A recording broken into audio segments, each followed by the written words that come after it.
Bienvenidos a Economía en Andaluz, un podcast de Europa Press. En este espacio repasamos cada semana las principales noticias económicas de nuestra comunidad. Estos son los temas que han marcado la información económica de Andalucía esta semana. Abrimos el podcast de Economía en Andaluz con la reunión, después de un año y medio, del Consejo de Política Fiscal y Financiera para informar a las comunidades de los objetivos de estabilidad que servirán de referencia en los presupuestos de 2024. Y ahí, en Madrid, Andalucía volvió a insistir en la necesidad de contar con un fondo transitorio de 1.000 millones al año mientras se reforma la financiación autonómica. Por otra parte, esta semana la Comisión Europea ha decidido sobre el reparto de cuotas de pesca y ha acotado las posibilidades de estas en algunas zonas. El sector pesquero andaluz se ve muy perjudicado. Y cerraremos con el apunte del IPC de noviembre y el balance del pasado puente de la Inmaculada y la Constitución. Espacio patrocinado por la Asociación de Trabajadores Autónomos ATA. Tal y como le hemos contado esta semana en Europa Press, Andalucía ha vuelto a reclamar en el Consejo de Política Fiscal y Financiera un fondo transitorio, 1.079 millones de euros al año para compensar, según dice la titular de Economía Regional, la infrafinanciación de la comunidad. Esto como mínimo, mientras se reforma el sistema de financiación autonómica, una petición que se remonta cuando la actual ministra de Hacienda era consejera andaluza de Economía. Según las cuentas de Carolina España, Andalucía empezó a perder en 2009 más de 800 millones al año y en 2021, el último que se ha liquidado, las cifras han sido de 1.079 millones. La escuchamos antes de entrar este pasado lunes a la reunión del Consejo de Política Fiscal y Financiera. Nosotros venimos a este Consejo de Política Fiscal y Financiera con un espíritu de acuerdo, de consenso, de alcanzar un buen acuerdo para Andalucía en particular y en general para todas las comunidades autónomas, y vamos a reclamar en primer lugar que haya un fondo transitorio de nivelación para compensar la infrafinanciación que sufren las comunidades autónomas, en especial Andalucía. En Andalucía, desde el año 2009, estamos perdiendo al año más de 1.000 millones de euros por un sistema de financiación injusto y lesivo para Andalucía. Pero esta petición se vio truncada una vez más y a la salida las palabras del gobierno andaluz no eran tan esperanzadoras. Ya se hablaba de falta de respeto y se lamentaba el maltrato a Andalucía. Puso voz a esta crítica al consejero de la Presidencia, Antonio Sanz, que también aprovechó para censurar las reuniones bilaterales con algunas regiones. La reunión del Consejo de Política Fiscal y Financiera ha sido una auténtica tomadura de pelo y una falta de respeto a los andaluces. Mire, lo que ayer se demostró en el Consejo de Política Fiscal y Financiera es que Sánchez es el presidente que más maltrata a Andalucía.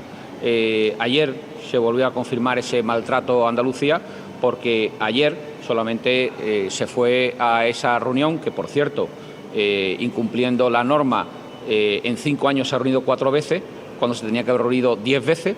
Hacía año y medio que no se reunía y solamente se ha reunido para certificar los acuerdos bilaterales con Cataluña. Seguiremos atentos a lo que se pueda conseguir en cuanto a la reforma del sistema de financiación, igual que estamos pendientes de los posibles afectados al ERE acordado entre la compañía Heineken y los sindicatos para 127 trabajadores en España.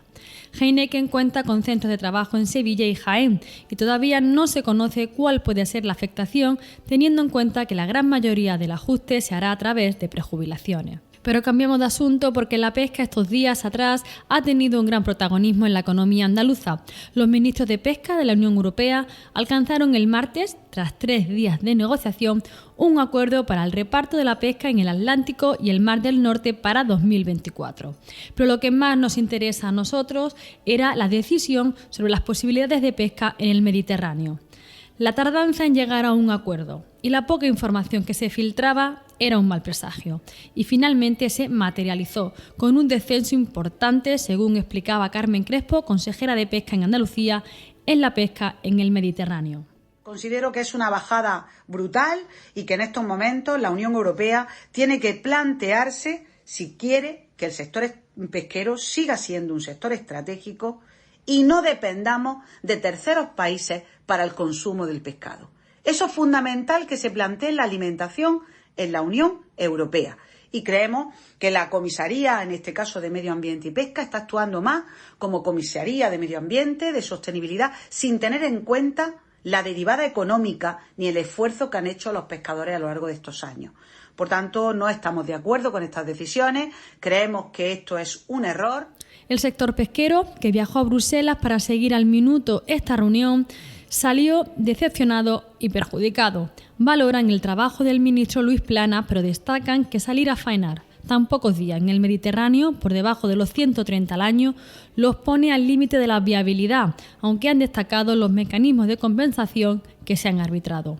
Por su lado, los armadores sí celebraron que se mantenga la cuota de pesca en el Golfo de Cádiz. Continúan las toneladas que se pueden pescar de pijotas, jureles y cigala.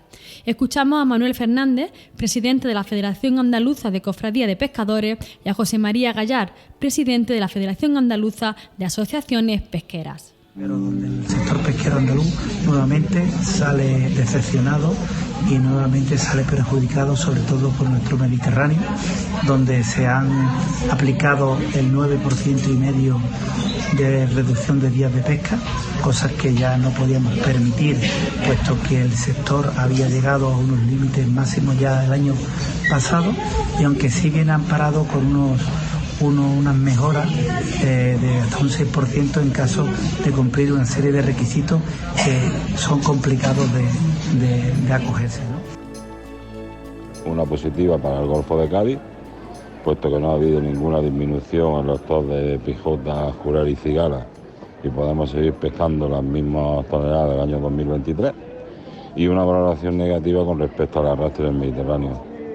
Se sigue reduciendo los días de esfuerzo pesquero de nuestra flota, en este caso un 9,5%, aunque por un mecanismo de optimización que se ha introducido en los acuerdos del Consejo podemos llegar a la recuperación de un 6%. Y para cerrar el repaso económico semanal, nos detenemos en dos temas, el IPC de noviembre y los buenos resultados turísticos del puente de diciembre. Los precios de la cesta de la compra han bajado en noviembre al 3,5% interanual. Recordemos que llegó a estar en el 11% en julio de este año. Y los alimentos han moderado su crecimiento al 9,2%. Con este dato se rompe la tendencia de subida de los precios de los últimos 4 meses en Andalucía, pero analizando los datos en el detalle, los sindicatos han mostrado su malestar. Los precios bajan, pero no lo están notando las economías familiares. Así lo señalaba Yolanda Carrasco, de Comisiones Obreras. Ante estos datos nosotros nos preguntamos quién se está beneficiando, porque cuando los precios de los productos energéticos subieron, se dispararon los precios de los alimentos, pero ahora que bajan los precios de los productos energéticos no se ha notado nada en la cesta de la compra. Evidentemente no son los andaluces y andaluzas los que se están beneficiando, que no solo tienen que pagar un 9,2% más caros los alimentos hoy que hace un año, sino que además tienen que enfrentarse a empresas y empresarios que se niegan a repercutir esos beneficios en sus trabajadores y trabajadoras. Andalucía es la comunidad autónoma con el salario medio más bajo de toda España, solo por detrás de Extremadura. Y por último, Andalucía ha cerrado el puente de la Constitución con una ocupación media del 64,3%, cerca de las 650.000 pernoctaciones. Estas cifras son mejores que las del año pasado, aunque hay que tener en cuenta las posibilidades que ofrecía este puente para poder sumar 5 días de descanso. Les habla Ana Marchal, redactora de Economía en Europa Press Andalucía, y escuchamos sobre este asunto al consejero de Turismo, Arturo Bernal. Era un puente complicado porque las fechas caían en miércoles y en viernes, pero hemos tenido una ocupación del 64,3%, que eran los términos en los que esperábamos y en los que habíamos hecho la previsión al principio de la semana anterior. Hemos tenido unas 644.000 pernoctaciones en Andalucía en este puente, y lo que hace que, en relación con el puente, por ejemplo, del año pasado, para que tengamos una referencia, el año pasado tuvimos una ocupación del 52%, o sea que hemos hecho prácticamente 12 puntos más que la ocupación que teníamos en el año 2022. Por lo tanto, podemos valorarla como positiva. Recuerda que puedes encontrar estas y otras muchas noticias económicas en la sección Andalucía, en nuestra web europapress.es. Puedes suscribirte a este programa y al resto de podcast de Europa Press a través de Spotify, Apple Podcast, iVoox o Google Podcast.